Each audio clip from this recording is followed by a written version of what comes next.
所谓当初第一次和驰骋办证完之后，在床上躺了7天，然后第2次办证的话3天就能起床了，所以他有一个非常顽强的额头和一个非常顽强的屁股。驰骋是老司机，车王，后面有可能会上一下高速。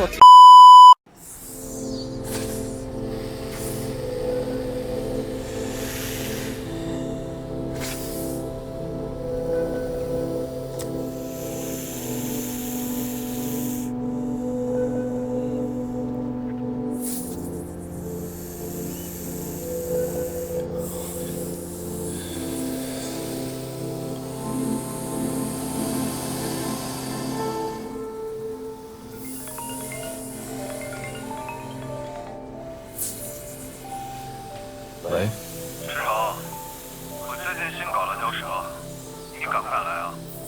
等着，我奉陪。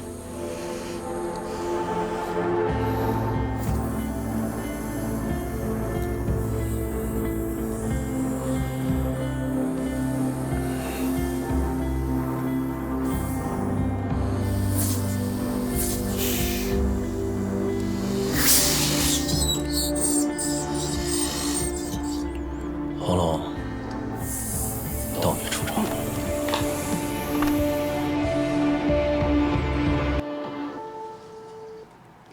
其实那个黄龙是，驰骋和汪朔当年在国外的一个野外森林里一起捕捉到的，所以黄龙对驰骋的意义是非常的。正是因为黄龙对驰骋意义非凡，所以他在第9集为了无所谓杀蛇才会显得意义重大。妈，我来吧，妈。没事的，我来吧。今天要见准儿媳嘛。谢谢妈。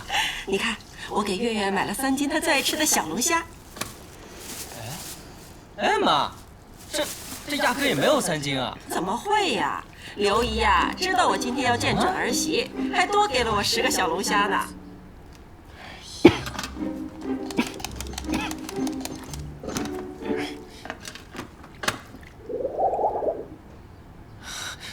妈，太欺负人了！这根本就没有3斤，这半袋子都是水。我找他去。哎，这孩子别去，人家刘姨呀做生意也挺不容易的，你不许生事啊！妈怎么跟你说的？吃亏是福，多吃亏就是多积福。是妈，这么多年都这么过来的嘛。可是今天不一样啊，今天月月要来。对哦，哎，这小姑娘怎么还没到啊？哎呀，没事儿。嗨，他之前跟我约会的时候就总迟到，估计现在应该到这附近了。我们这不太好找，我现在出去接他一下吧。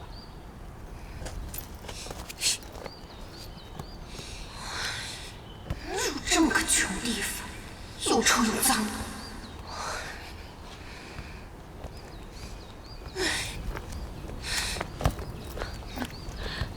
月月，月月，小心点啊！月月，你来了，月月。我们现在进屋就能吃，我妈已经做好了。而且你知道吗？我妈知道你来，特别高兴。我今天不是来吃饭的，我有话跟你说。月月，你说。吴祈求，我们分手吧。为什么呀，月月？怎么就要分手了？你不是答应来我家吃饭的吗？怎么这么突然？哎，突然？我以前看上你，至少是因为你长得帅。你看看你现在这个样子，我跟你在一起我都嫌丢人。月月，你喜欢什么样我可以改，我都可以改回来的。月月，我们在一起那么久了，都要谈婚论嫁。王振龙，你干什么？看这废物这窝囊样儿，跟他这种人还废什么话？然后那个关于那个无所谓他们家胡同的卫生问题，其实小说里比电视剧里面的还要更差。小说里就是月月过来的时候，其实能看到他们家胡同边上就是放了很多那种堆垃圾的大垃圾桶，而且垃圾桶里散发的腐臭味让人很难以忍受的。无所谓过来的时候，就是因为那个时候他还属于那种不修边幅的状态嘛，脚板还粘了一个那个雪糕的袋子，就是看起来状态是极差的。但是啊，就是前面对无所谓家里面所有环境的一个铺垫，都是为了后面有一个反差。这个反差就是，驰骋后来去了他们家里，驰骋对他们家、对他妈妈、对他们家厨房的一个状态，和月月是一个完全相反的一个态度。就是那个时候你就会发现，驰骋他的一个底色是非常善良的，最起码对跟无所谓相关的人和物是非常善良的。这个等到后面驰骋到了无所谓家里面做客吃饭的时候，跟大家细说。剧里面那个无所谓和月月是分手了，是相处了3年，但其实小说里他们是总共谈恋爱谈了7年，从大学的4年到毕业的3年，总共是7年。而且就是月月吧，是属于那种嘴比较损，但是心没有那么狠的一个人。他分手的一部分原因是无所谓家里面比较穷，另一部分是嫌弃无所谓没有上进心。还有一个点就是，剧里面的板砖是王振龙拍的，其实小说里是无所谓自己拍的，大概拍了有3次左右。他第一次拍的时候2个月才恢复，他下手很狠的。然后这2个月呢，他瘦了20斤。第2次拍的时候1个月才恢复，这个时候他又瘦了10斤。第3次拍的时候7天就恢复了，然后这7天可能又瘦了一点，就是身材是一个大变化，就是从20天恢复到10天恢复，再到7天恢复。无所谓的额头，它是一个生命力非常顽强的，就跟他屁股一样。就是无所谓当初第1次和驰骋办证完之后，在床上躺了7天，然后第2次办证的话3天就能起床了，所以他有一个非常顽强的额头和一个非常非常顽强的屁股。另外还有一点就是无所谓，他额头就是上，因为板砖一直在拍嘛，它不是一个小伤口。在那个诊所的时候，不有一个心动的小时刻，就是驰骋用那个喷雾给他喷伤口，那是一个小伤口。其实，在原著里面，无所谓，它并不是一个小伤口，而是他额头上有一层厚厚的死皮。这个死皮是驰骋用了极大的耐心和极大的爱心，一点一点帮他软化揉搓才能够退掉的。而且从无所谓他拍自己3到4次板砖，就能够认定一个他有一个性格，就是认死理，也可以用轴来代替。就是因为这个轴加认死理，再加上无所谓的聪明，才能在最后的人设形成一个大反转。也因此，只有无所谓才能够把汪朔从驰骋的心底完全的给弯出去。对哦，还有一点就是无所谓在拍那个板砖的时候，他每一次拍板砖其实都是对月月感情的一个消减，从那个2个月到1个月到7天，从瘦了20斤到瘦了10斤，再到瘦了7天，不对，再到瘦了一点点。就是他第1次拍板砖的时候，看向月月的眼神里还是充满感情的，到最后一次再拍板砖，其实已经是有一点偏向心如死灰的感觉了。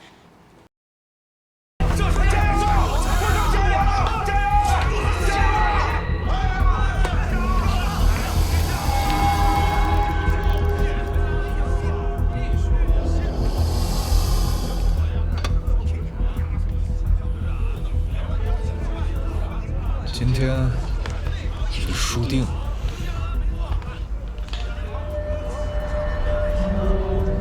哦，好帅！哎，它这个后面轮胎上写的是 ABO 吗？不会是我想象中的 ABO 吧？就是那个 ABO 题材的 ABO 吧？之前他们俩不是最好的哥们儿吗？斗这么多年不累了。我靠！你说池少的谁能赢，还是郭少的谁能赢吧？这还用说吗？哪回不是池少赢？哎，听说那条黑蛇是郭少花大价钱从南美运回来的，今天郭少必要打个翻身仗。加油！郭少加油！加油！干他！加油！干他！郭少有戏啊！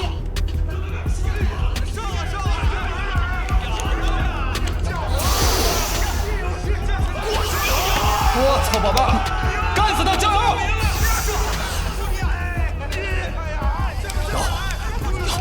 摇，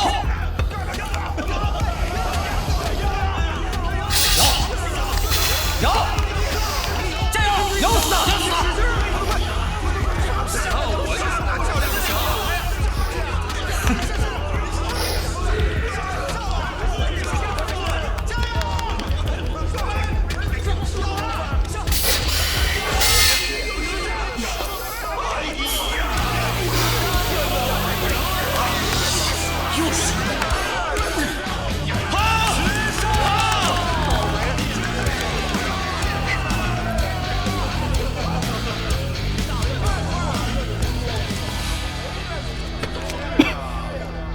没事了，兄弟们，输了呀，老子也开心。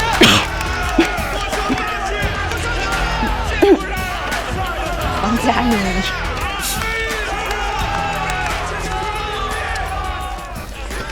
放心，我愿赌服输。先插播一点哦，就是郭成宇和池诚他俩是发小关系。就是小时候池诚他掉河里了，是郭成宇用一个小树杈把那个池诚从那个河里给捞上来的。从此两个人就成了好朋友。就是捞池诚的时候，郭成宇那个时候还不记事。但是池诚已经记得了，所以就是原著里其实有一个小小的暗示，就是郭成宇比池诚稍微小一点点。关于年龄问题，给大家稍微捋一下，跟剧里不太一样。剧里可能是池诚和郭成宇年纪比较大，无所谓和那个江小帅年纪比较小。其实原著里年纪最大的是江小帅，江小帅是29岁，然后下面就是池诚和郭成宇，在最后是无所谓是最小的。也就是说是江小帅29岁，池诚和郭成宇是28岁，无所谓是25岁。这么一想，就是郭江组合其实是年下。一想到年下，是不是口味又有一点不太一样了？战利品，战利品，舍不得算了。哟，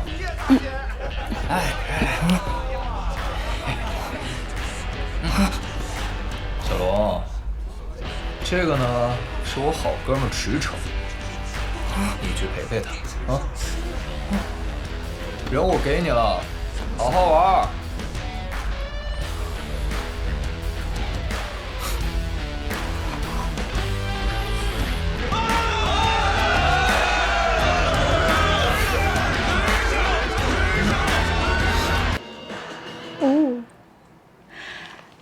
关于小龙的话，有一点就是，这个战利品小龙，他其实在这里出场的时候才20岁，是所有人里面最少的，也其实是全剧里面不对，是全书里面最帅的，最好看的就是他。小说里是这么形容的：池诚就是这么多年见过那么多角色，但是看到小龙的时候，眼睛还是不由自主的多停留了几秒。无所谓当时也说，他本来以为江小帅是他见过最好看的人了，直到后来他在那个视频里看到了小龙，才发现哇，原来小龙长得这么好看。对了，还有关于小龙的话，会有一个点就是，后面可能会开车，因为那个池诚是老司机车王，后面有可能会上一下高速，看能不能审核，能不能过啊。江医生，知道你喜欢甜品，美丽呀特意给你做的蛋糕。阿姨好漂亮，还有谢谢美丽阿姨。不客气。李大爷，这样对颈椎不好，得用镜子看。可不是，咱们妮妮啊，刚给我们昨天送来的吴奇琼醒了吗？醒了，这是给我的礼物吗？小陈梦。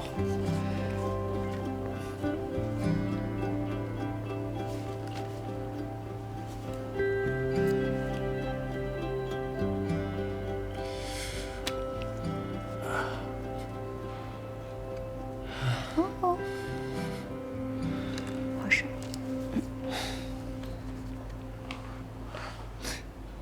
没什么问题了。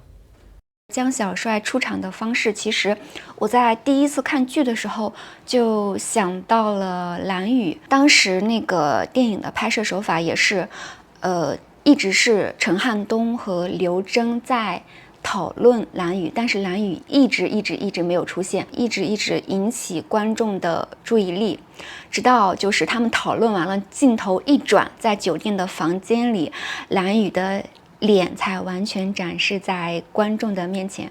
这里也是，就是江小帅出场的时候，就是镜头一直从他的脚部到他的腰部，甚至到他的一个脖子以下的位置，就是不给正脸，直到无所谓睁眼的时候，才通过无所谓的眼睛看到了江小帅。就这个手法，就是我当时第一反应真的想到了蓝宇。别乱动，刚给你换的药。我这是在哪儿？这里是诊所，你朋友给你送过来的。朋友？哎呦，你慢点儿。女生吗？是一男一女。那个女生啊，她特意叮嘱我，要用就用最便宜的药，而且是能报销的那种。还是她最了解我。我跟你说，她是我女朋友。女朋友？对。那个男的是谁？那男的可能是朋友吧，也可能热心路人。热心路人，哥们儿，你好像被绿了。好吧，我承认，其实这事儿也确实不能怪他，是现在我变得又丑又土又胖。我觉得你底子还不错。真的吗？相信我。你呢？先把胡子刮干净，剪一个帅气的发型。这不是那个顺角。OK， 能不能按照顺角这样很帅呀。着装风格干净利落些。250。减肥是最困难的，一定要坚持住，来一个大变身，你女朋友一定会回心转意。啊，瘦了一点。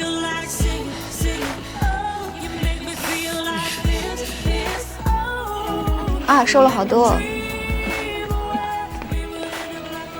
哎，我又来了。来了，来，多洗机器了。谢谢。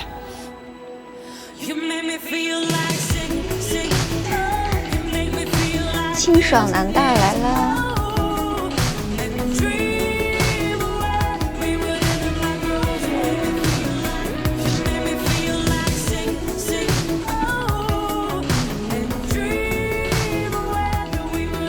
我成功了！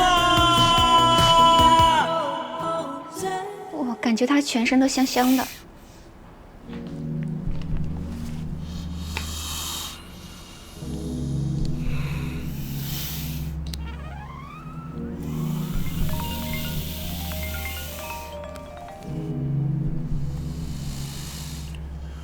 喂，儿子，你在哪儿呢？你爸住院了，你赶紧回来吧。好，知道了。就是这里小龙这个状态是因为什么呢？是因为他被驰骋的床技给征服了。驰骋在原著里是远近闻名的京城第一炮，就是这里就是原著里跟小龙的那个亲热戏是把郭成宇都气着了，就是后面给大家可以说一下。哎，我都知道了，没事。驰骋，把车看好啊。咦，怎么了？吃醋了？小醋包。小醋包这个就是小醋包，它促进很大的就是，驰骋的床伴很多。对于驰骋的床伴，小醋包的态度是可以跟驰骋上床，但不可以进驰骋的被窝，只有一个例外，就是无所谓。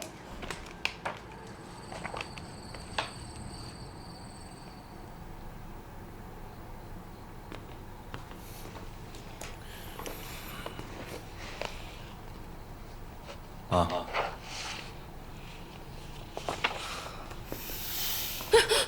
怎么又把这个东西带回来了？你没在医院陪我爸？有护工守着，我就先回来等你了。走吧。去哪儿啊？去医院看我爸。哦，不着急，明天再去吧。啊，反正这会儿你爸也睡了。早知道明天再回来。我先睡了吗？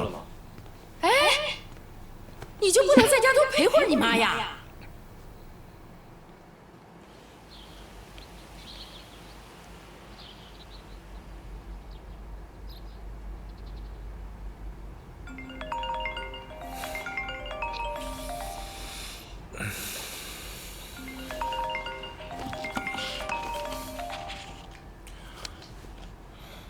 说。师少，出事了，是我让人端了。你说什么？是我被人端了。这个打扮好。好好的怎么会被人端了呢？不知道啊。我估计我跟大坡昨晚可能被人下药了，睡得特别沉，一觉醒来都早上9点多了。玻璃箱里的蛇全没了，你屋里的也让人端走了。小龙人呢？不知道，一觉起来人就没影了。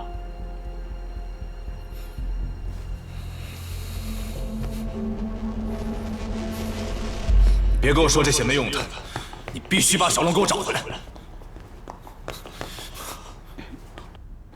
你不住院了吗？玩调虎离山是吧？我就知道。这个好帅啊！这个衬衫里面没有内搭。我都安排好了，下周到集团物业部上班，先从基层做起。我走后门。你走一个试试。走后门。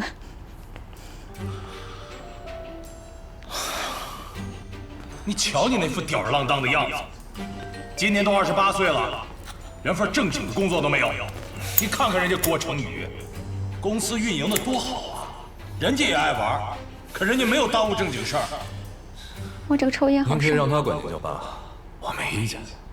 我还想换个儿子呢，人家投诉电话都打到我办公室，说我儿子是个变态，私生活混乱。你让我这张老脸往哪儿放啊？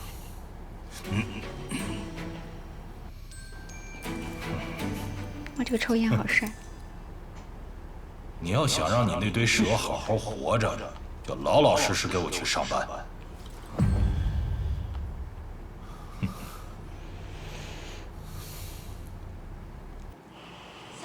池爸爸已经出现了。剧里面郭爸爸一直没有出现。其实郭爸爸非常的喜欢池骋，他后面还去池骋的蛇园玩。剧里面郭父郭母都没有出现。郭成宇在小说里就很担心以后怎么把江小帅带回家。对于池骋来说就是无所谓，其实最后已经过了他父母那一关。但是郭成宇和江小帅的事儿还没有被父母知道。郭成宇其实蛮愁以后如何带江小帅回家的，毕竟江小帅没有像无所谓那样抗击打能力那么强。还有一个就是小说里池骋的爸爸他不是商人，他其实是政要，是京官，是京城的秘书长。池骋的妈妈家里非常非常的有钱，所以他们家是钱和权的结合。池骋的设定偏向是天龙人。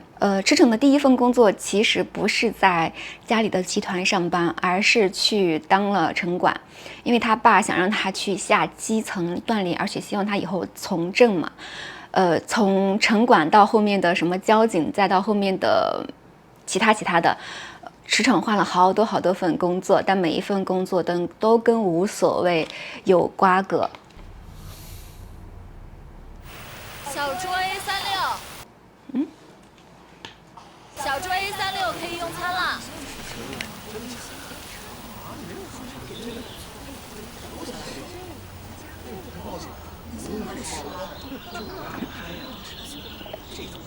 哎，月。哎，这里吃的还是龙虾哎！我又瘦了。带他回家的时候没有吃成功，带你吃好吃的。吴奇球，所以这次来带他吃龙虾了。我今天就是来告诉你的，我们俩之间没可能了，别再给我发消息了。为什么，月？啊。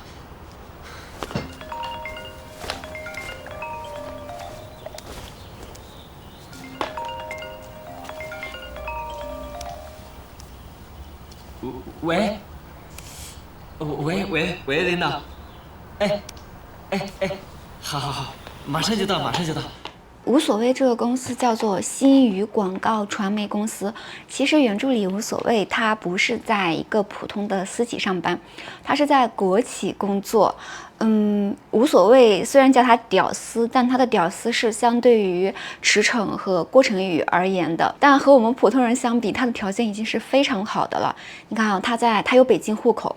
他在北京还有自己的院子，这个院子小说里当时是卖了200万，但那毕竟是很多年前的事儿了，那个时候钱还很值钱，物价还比较低。电视剧里面他是卖了500万，500万呐，好多的。无所谓，他是北京重点高校毕业的。他特别聪明，他们家就是从小没有给他请过什么课外辅导等等，他就是靠自己一个人，靠自己的脑子考上了北京重点高校的。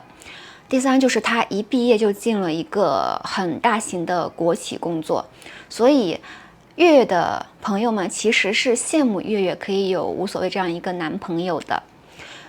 有头脑，有韧劲儿，思维清晰，内心强大，所以只有这样的无所谓才能够拿下驰骋，也有这样的无所谓才能够把汪朔从驰骋的心里彻底的剜出去，一丝都不剩。等到后面就是无所谓人设翻转的时候，真的是爽爆了。继续看，关键是个人都不在，盯着我干嘛？我是让你来修这个的。看我干什么？快修！好，现在就修。他这个时候你注意看这里无所谓的眼睛特别的质朴，他这个时候还没有像驰骋说的变异嘛，就是他的眼神很清澈，你看一下，而且演员演的特别好，就是他眼里好像没有任何杂质的那种单纯清澈，还有一点的善良在里面。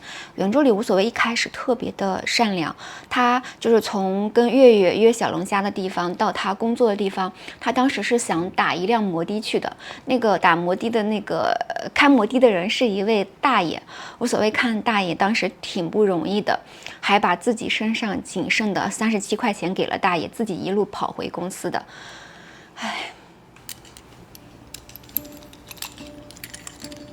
哇，他脸上都是汗。然后额头上的血都没有擦，额头上也都是汗。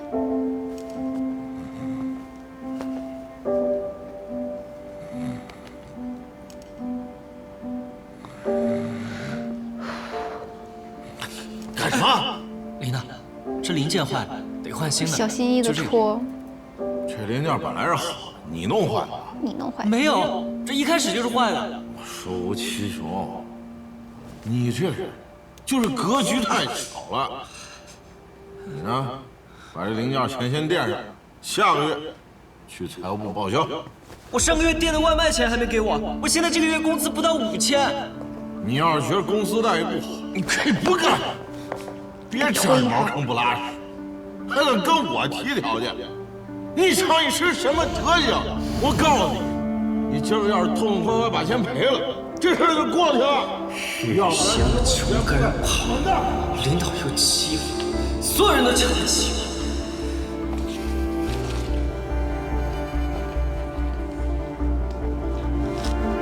我要辞职，我不干了。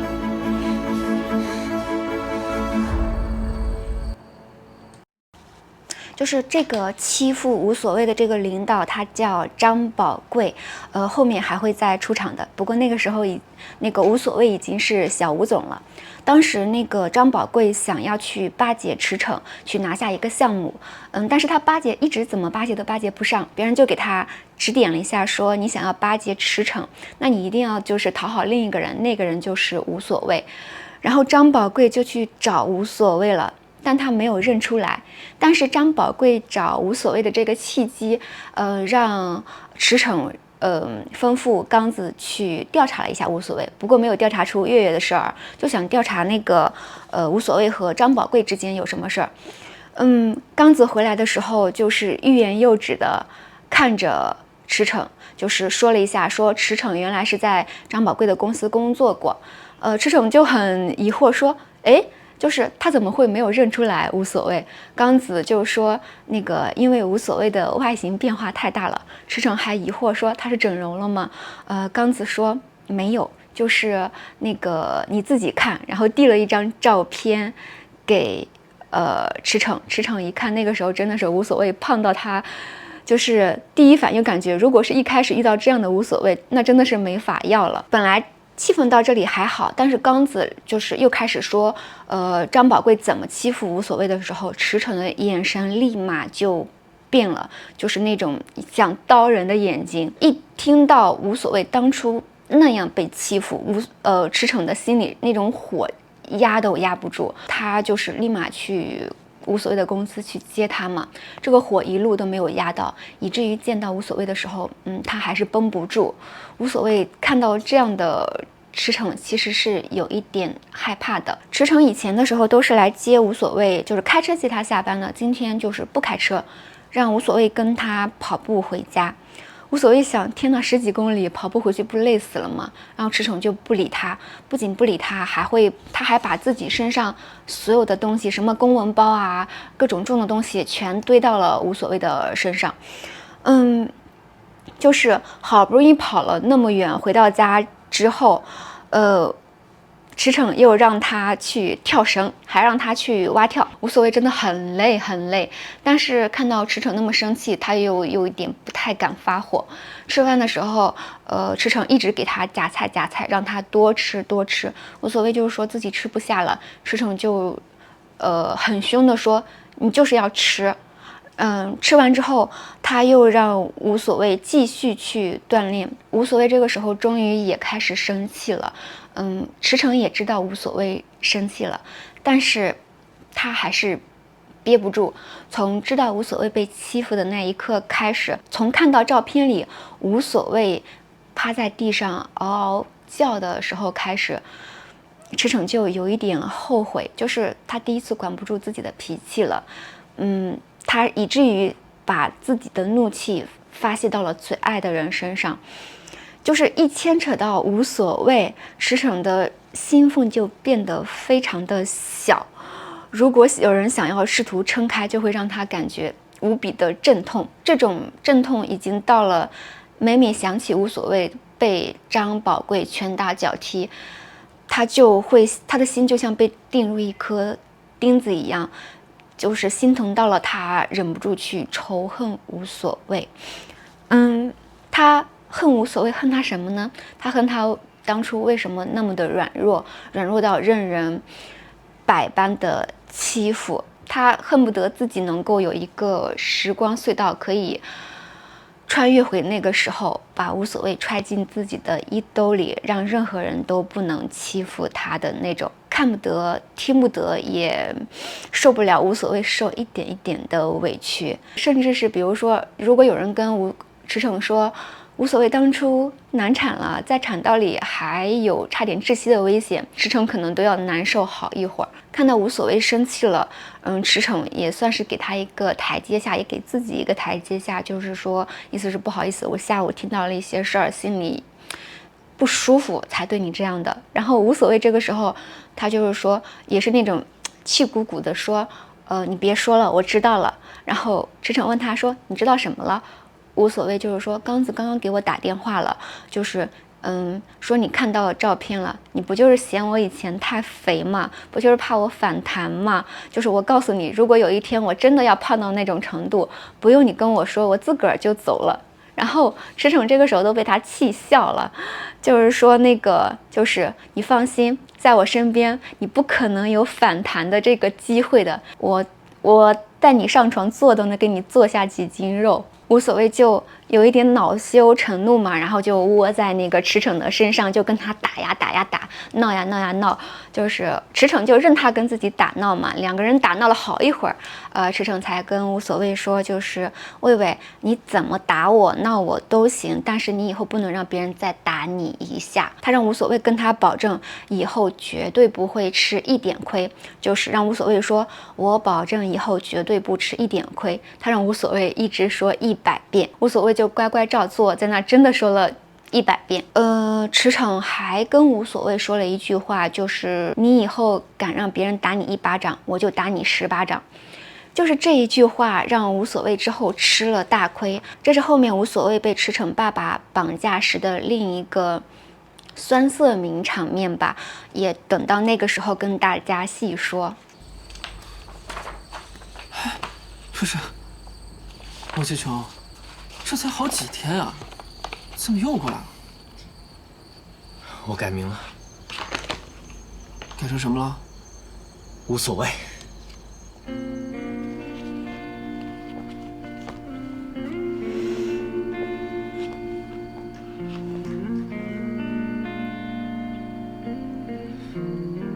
我要逆袭。什么？我要逆袭。什么袭？我要逆袭。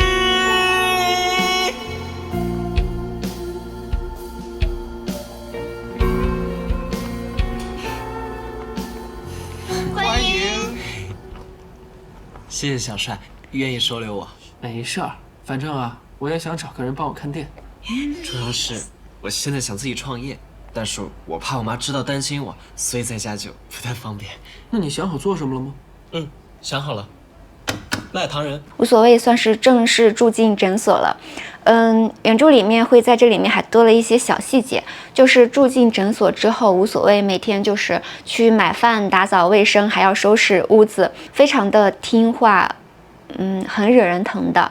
江小帅是想给他发工资的，无所谓不要，就是说，那个我就用干的这些活来抵一些那个我在这的住宿费。经常是江小帅刚刚起床，无所谓就把所有的活都干完了。而且小说里面江小帅跟无所谓的关系其实是更加亲密一些的，他们基本上可能对彼此都没有隐私的那一种。在希望城附近那个夜市摆个摊，听说那里监管很严啊。没事儿，我已经踩好点了。哎，卖糖人嘞，卖糖人！哎，卖水果了。这里呀，我们管理的井井有条，这个管理费呀，都是按时交的。等等我，等等我。叔，那些人跑啥？这条街是远端集团的产业，在这儿摆摊是要办摊位证的。没证的看到人来检查，自然要跑了。那叔你办证吗？嗨，我一个小本经营，经常换地方，没那必要。那你不怕被抓？我跟你说啊，那个人外号叫黑子，一直罩着我们，一般小管理人员根本不敢惹他。那太好了呀！新疆的官，七少，喊什么啊？妈，这个大胡子最不是个东西，仗着自己手里有权，经常爱欺负摊主。看看黑子怎么教训他！我去你妈的！解气！哎，你干啥？看什么看？哎，你好帅！哇！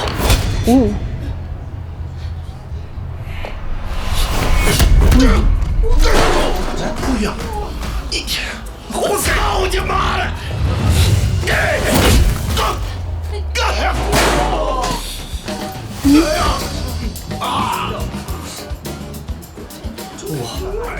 哎，叔，这西装男更帅啊！让一下，让一下，活该你！无所谓，在小说里他一开始不是卖糖人的，他是去卖粥的。他卖粥的时候，那个江小帅说：“你做好准备了吗？卖粥也不是说想卖就卖的。”无所谓说：“我做准备了呀，我每天长跑、短跑，我带着沙袋跑，我还端着锅跑。”他端着锅跑的准备就是想着，如果有一天那个城管来了，他可以端着自己的粥锅逃跑，能够不浪费一点。然后这里那个驰骋他不是打那个卖水果的黑子嘛？驰骋他原著里的武力值很强，他是散打7段，所以他后面才去教那个无所谓散打。你快起来呀！石少，对待这种耍泼耍赖的小摊贩，就得来硬的，看我怎么对付他们。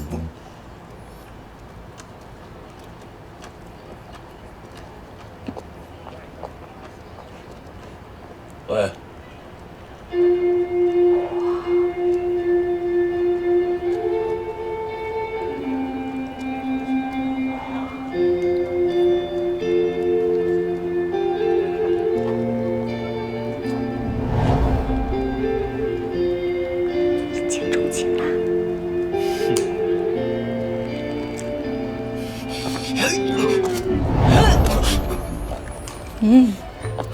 哥，这是你找的？哎，我不认识他。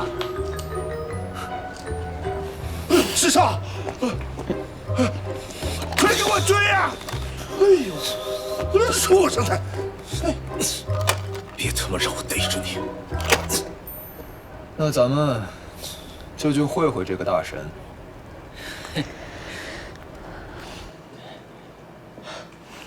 小说里无所谓卖粥，因为无所谓在家里面，虽然家里可能条件不是很好，但父母也是比较疼爱他的，就从小没干过什么活。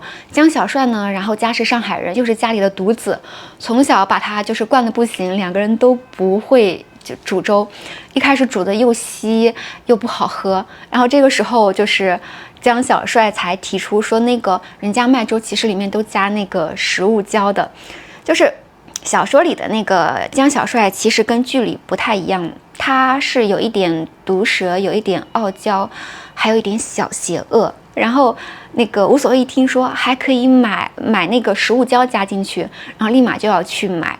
江小帅还在后面加了一条，说要买最便宜的。怎么了？冒冒失失的。等会有人，千万别说我在这儿。行，你先躲进去。好，千万别出声啊。行。千万别出声。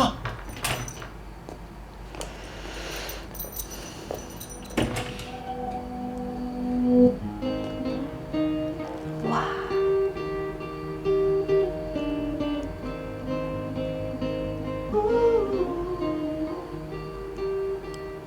有事儿吗？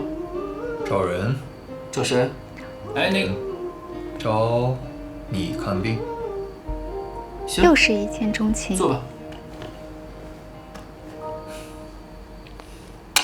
说吧，哪儿不舒服？你猜。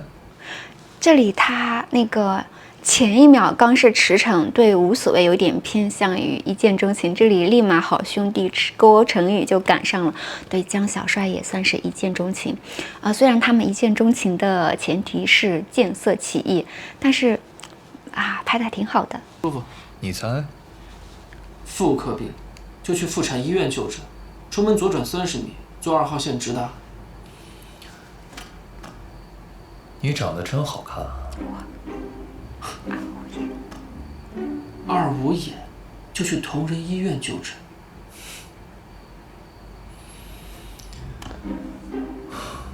你喜欢男的吧？精神病，就去精神医院就诊。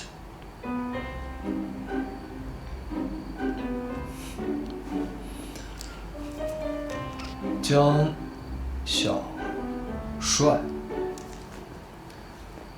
我记住你了。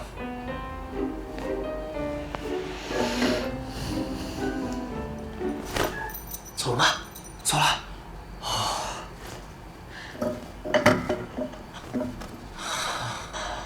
天宇克星，摆摊这活干不了了，我得找其他出路。还有一个再补充一点，小说里面因为无所谓是泼了那个驰骋一身的粥，而且因为他那个粥里面的食物胶加的太多了，以至于那个驰骋的头发都保不住了，只能把头发全剃了。所以其实从这里开始到后面很长一段时间，无所谓和那个江小帅都叫驰骋池秃子，就是驰骋为了报复无所谓，把那个无所谓的头发也全都剃了，剃成了个光头，就是2个光头。后面还有一个小剧情，就是他们俩去吃牛肉面的时候，那个店员还调侃他俩说：“你俩要加牛肉不？”无所谓那个时候就是嘴巴已经挺毒了，然后就反怼工作人员说：“你咋不问我为啥不加面呢？”那个工作人员就笑着说：“我不是看你俩还没还俗吗？”但是剧里面可能是因为想着演员的造型要好看，就没有把头发剃掉，也改掉了泼粥这个环节。也有可能是因为泼粥加食物胶这个不太好。还有一个补充点就是，这里是无所谓和驰骋的第1次见面。这次见面，其实驰骋对无所谓的整体的一个样貌其实记忆不深，但是他记住了无所谓的那一双眼睛，黑灿灿的眼珠子，这个是无所谓的一个必杀技。后面还会有无所谓他去街头卖艺，就是卖自己的那个铁头功。当时驰骋去巡街，那个时候无所谓还是戴着面具的，就是凭这一双乌黑的眼睛，驰骋一眼就认出了无所谓。因为这双眼睛被驰骋认出来，所以晚上他回去照镜子，看着镜子里的自己，当时还想啊，我这个眼睛怎么这么大？还问江小帅说，我要不要把我这个眼角缝一缝？因为感觉眼睛太大了。江小帅跟他说的是，千万要保护好这双眼睛，说他整张脸其实全靠这双眼睛撑着，多少人都是羡慕嫉妒恨都羡慕不来的。无所谓想要把眼角弄小的原因是，他觉得眼睛太大了，什么心思都藏不住。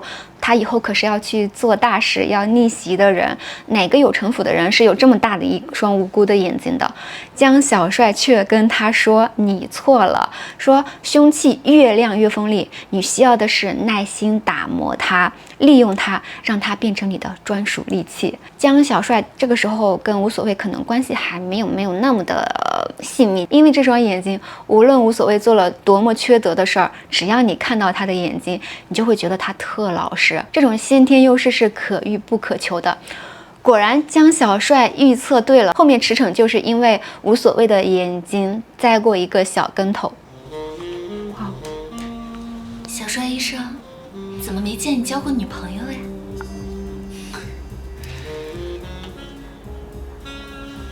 但是我交过男朋友呀。哦，是我打扰了。你喜欢男的呀？是的呀。怎么拍了？哈哈。没有。没有。没事儿。那我先走了。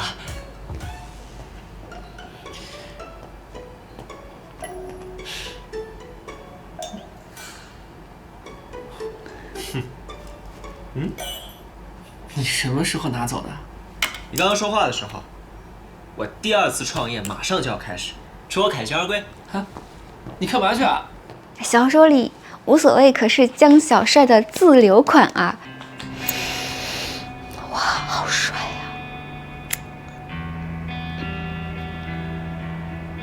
他真的是越夜越美丽。这是大衣还是风衣？这个风衣好好看呀！哎，池子，你又缺席今年的同学会了。有应酬，怎么看？什么呀？你少来！一个你，一个郭成宇，还有那个爱养蛇的汪硕。以前你们组那是非常好，现在你……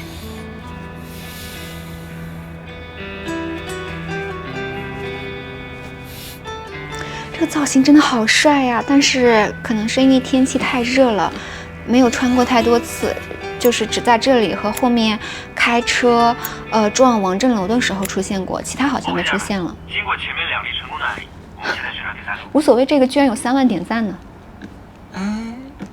找到了，家人们，给你们看一下好不好？是不是不错？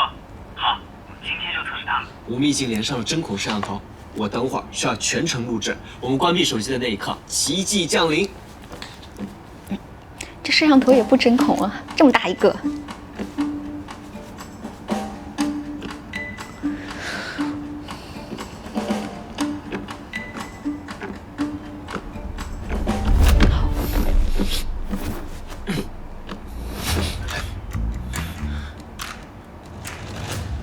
没事吧？谢谢。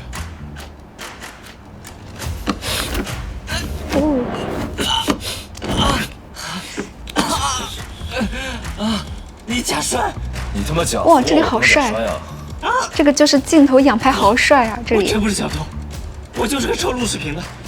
我给你把手机还回去。哥，你看，相信我了吧？哇，好帅！我真不是小偷。你要干嘛？哥啊！我真不是小偷，真。这里的妆化的也特别好，光打的特别好。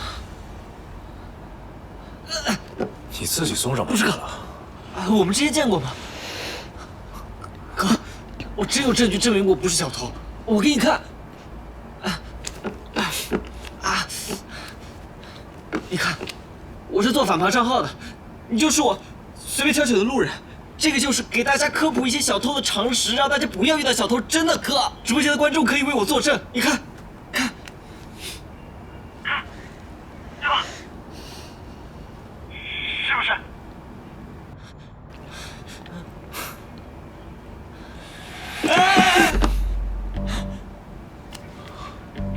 你叫什么名字？无所谓。无所谓。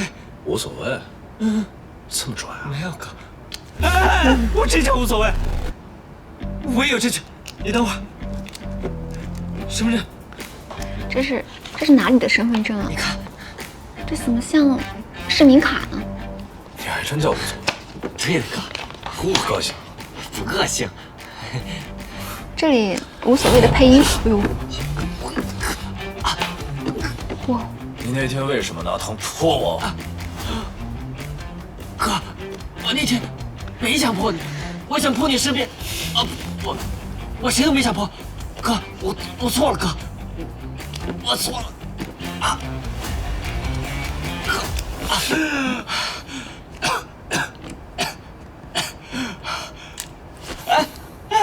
哥，别走，哥。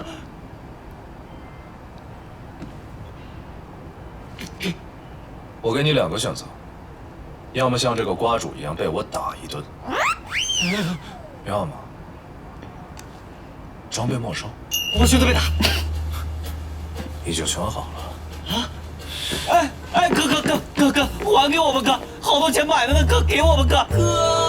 哇，这个歌，这个调，这个拉扯的，原著里面，无所谓，他不是做反扒账号的，他真的是小偷，但是这个对剧改编出来对人物角色形象不好，就是小说里他真是小偷，然后那个驰骋其实算是在那里守株待兔，无所谓就是那个撞上来的兔子，小说里那个。驰骋他的工作变化很大，一开始是在城管局，后面调到了公安部门，就是他从城管变成了一个警察，就是公安部门他们组织抓小偷，本来他这种那个2代去的话，不敢安排他工作的，但是呢，驰骋因为他常年跟蛇这种动物打交道，所以他的观察力非常强，就是别的人出去抓小偷，可能就是不一定能。就是收获很多，但是驰骋因为他观察力极强，所以他抓小偷一抓一个准，抓小偷让他还蛮有小成就感的，就是觉得还蛮有意思，所以这一天他就特意把自己打扮了一下，到这天桥上去守株待兔，把自己当诱饵，然后无所谓就撞上来了。无所谓被那个抓到之后，就被驰骋带回了自己的地下室。从这天开始，无所谓每天白天要跟驰骋出去一起抓小偷。驰骋给他安排的任务就是，你一定要抓够一定的量，我才能把你放走。所以，后面几天的乐趣就变成了驰骋看着无所谓去抓小偷。无所谓这个时候穿着那种，粉色的小裤衩，抓的时候，因为那个裤衩有一点松，那个松紧有一点太松了，去抓小偷的时候奔跑就比较快，就会往下坠，他就会自己用力的把那个裤衩往上提，会让他的男性生殖器非常的明显。驰骋就在后面看的就很可乐，就一直会盯着无所谓的屁股。他一开始对无所谓有感觉，第一就是无所谓的眼睛非常的无辜，第二就是无所谓的那个屁股让他很有兴趣。无所谓抓完几天小偷之后，驰骋还给他发工资了，给了他1万块钱，让他回家过年。驰骋，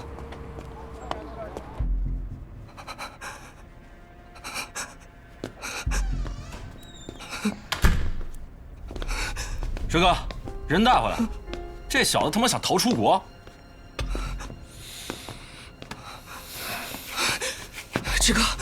志哥，你听我解释，你爸带着几10号人连夜赶到郊区，我都要吓死了。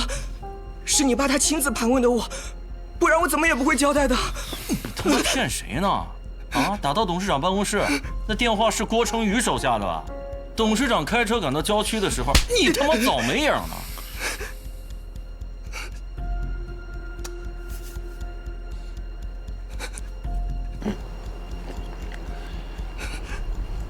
过来。哇，这里帝王感好强啊！帝王宫。你们觉得他怎么样？不错啊，我们都挺喜欢的。大家都很喜欢你的。不是的，不是。那就留给你们玩吧。我先走了。志哥，乖。志哥，快！志哥，对不起，志哥，我错了，志哥，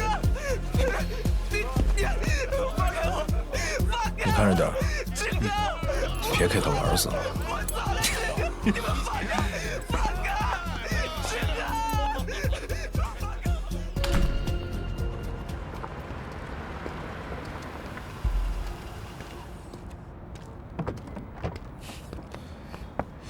这他妈谁的车？打一的到了，知不知道？妈的！妈的！怎么停车的？池上，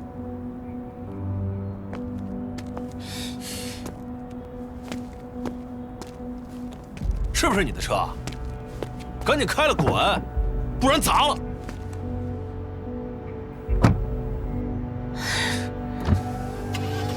还愣着干什么？赶紧滚！哇哦！傻逼！这里其实有一个小的一个背景信息，王振龙其实不是什么有钱有势的人家。王振龙的爸爸到北京做生意，家里是有一点小钱，想去巴结一下驰骋的爸爸，但是就是王振龙他们家的一个地位，其实根本就够不到驰骋爸爸的那个身份，所以只能巴结到驰骋爸爸手下的一些人。王振龙这里之所以敢对驰骋这么吆三喝四的，是因为驰骋他在小说里的设定是他以后要从政，他是在那个类似于公安局这种地方任职，就是开的车是很低调的，不能开那种比如说是什么劳斯莱斯啊、保时捷啊这种很贵的车，开的是一种比较低调朴实的车，所以王振龙才敢这么嚣张。妈的，闪我！操！你慢点，你让他，你让他！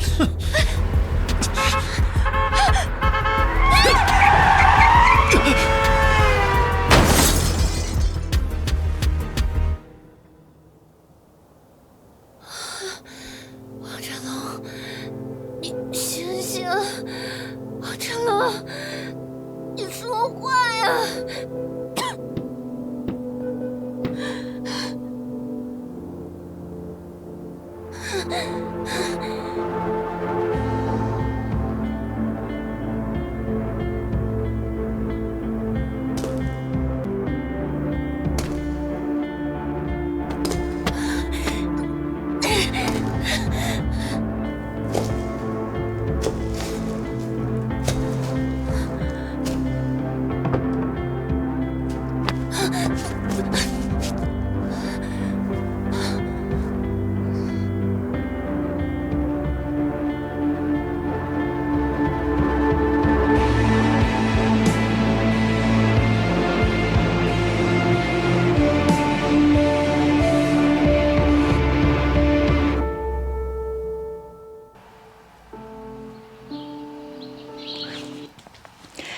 这里的话，其实我在看剧的时候，有一个小疑惑：驰骋在这种高速路上公开撞人，真的已经可以无法无天到这种地步了吗？甚至后面都没有人来找他。这里其实小说里有做了一点小解释，驰骋在选择撞王振龙的时候，特意选的是那种监控死角，这样的话就不会惹火上身。当然，我们不支持、不推崇这种方法，这是犯法的。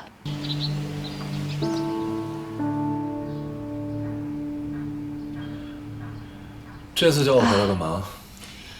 一回来搞得就像谁欠了你似的。我给你1年时间找不到女朋友，到时候我让你娶谁，你娶谁。可以啊，除非他不怕生。你非要把那个东西带在身边吗？哎呀，儿子现在还没有女朋友，你怎么说他都听不进去的。等以后他有了女朋友啊，他就分得清孰轻孰重了，是吧，儿子？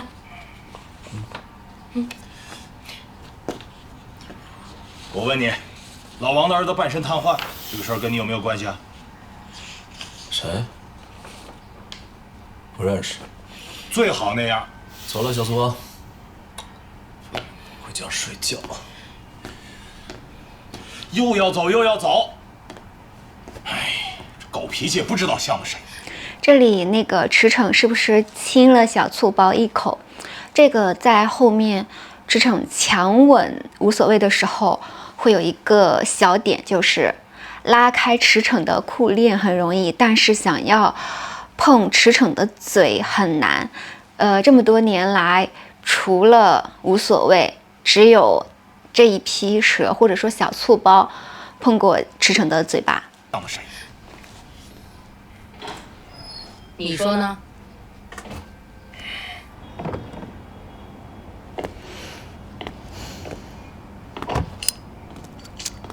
好帅！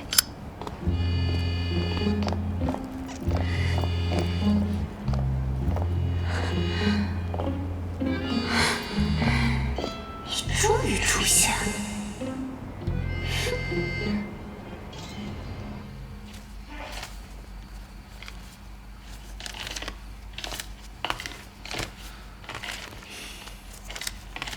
哎，小帅，还没回去呢。哦哦，小帅把持住啊！啊，忘了你喜欢男的。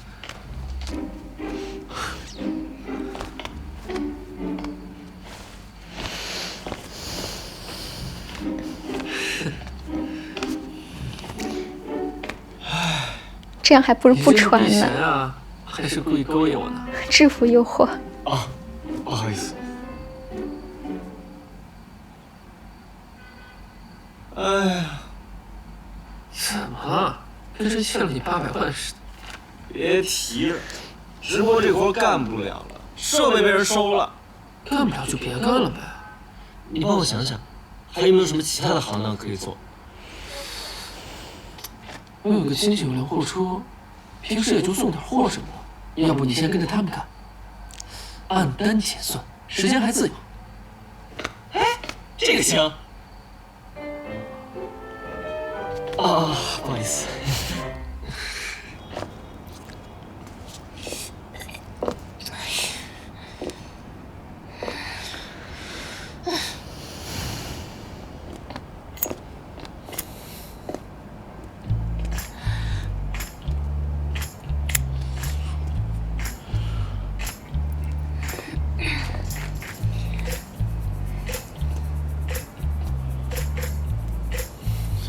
烧好了。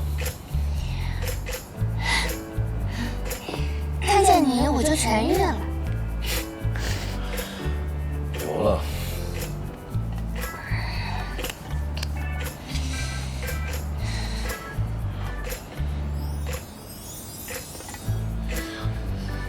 你不冷啊？站在外面，当然冷了。我车里有条蟒。我最喜欢蛇了，我去看看。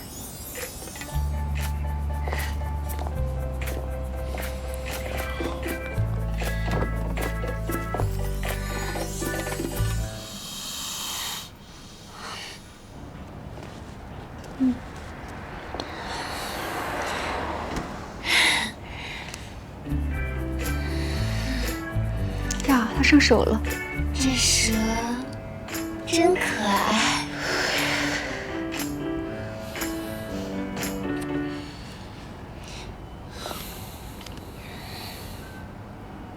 行，正好拿你应付我吧，把手拿回来。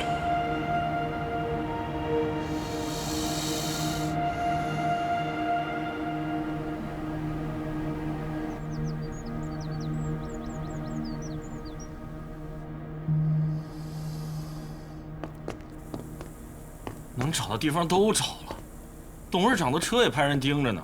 但是董事长他每天就是2点一线，除了公司就是家里，他也没去别的地方。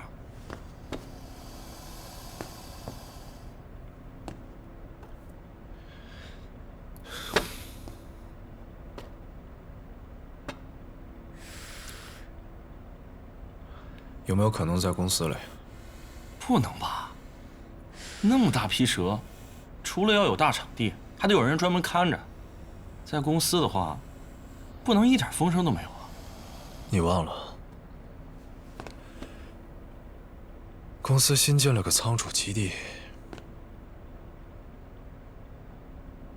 小吴，你是小帅介绍过来的人，我放心。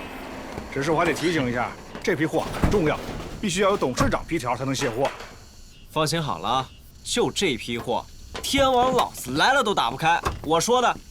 好，我相信你。天王老子要来了。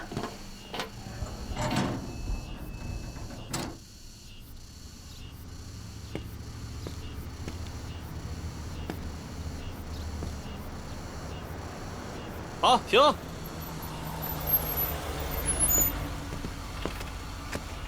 哥，哎，给你。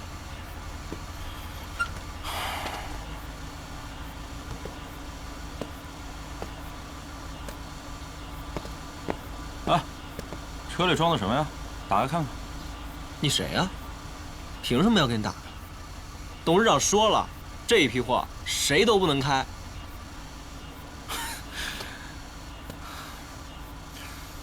师哥，蛇找着了啊！别，哎，他可是小池总的人，你就打开给他看看。什么小吃八吃，谁来都不行。哎，莫名其妙的一帮人，耽误我来捉人气。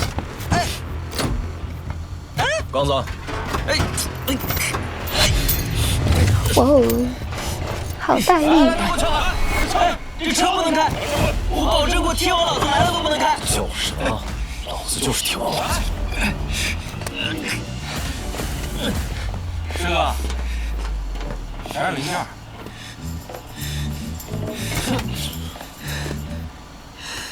不是说找着了吗？妈的，谁叫你开老子车了？你他妈的装一车零件，你装什么神秘啊？到时候老子工钱拿不到了，还有你。我操！我操！又是你！你他妈到底想干啥？我干啥都有你。你干嘛呢？这我们仓储部池总。哼，又是仓储部了，不管你是哪个部门，给你钱。多少？500。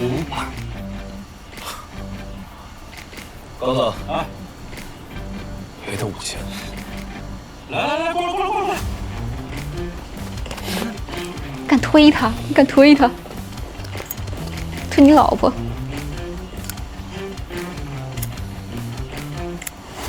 这个时候是刚子在本剧以及本小说中对无所谓最硬气的一次了。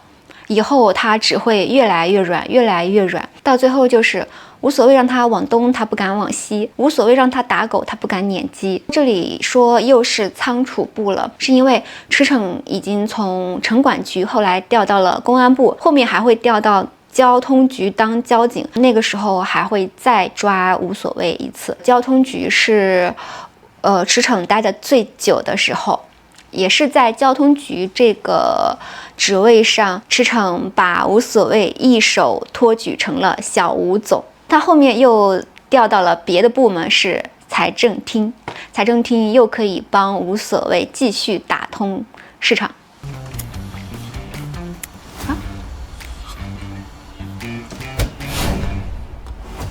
池骋，哇哦，真漂亮！是，真好。你怎么来了？我怕你一会儿下班又逮不着你人了。哎呦，太甜了！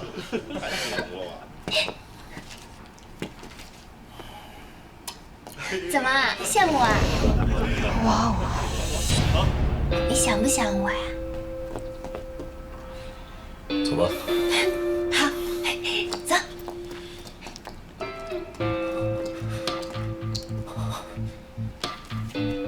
怪不得一直跟我过不去，害我搞砸了好几份工作。原来你才是月月的新男友，是为了他报复我。此仇不报，非君子。钱记得捡起来哦，钱一定要拿着，5000块呢。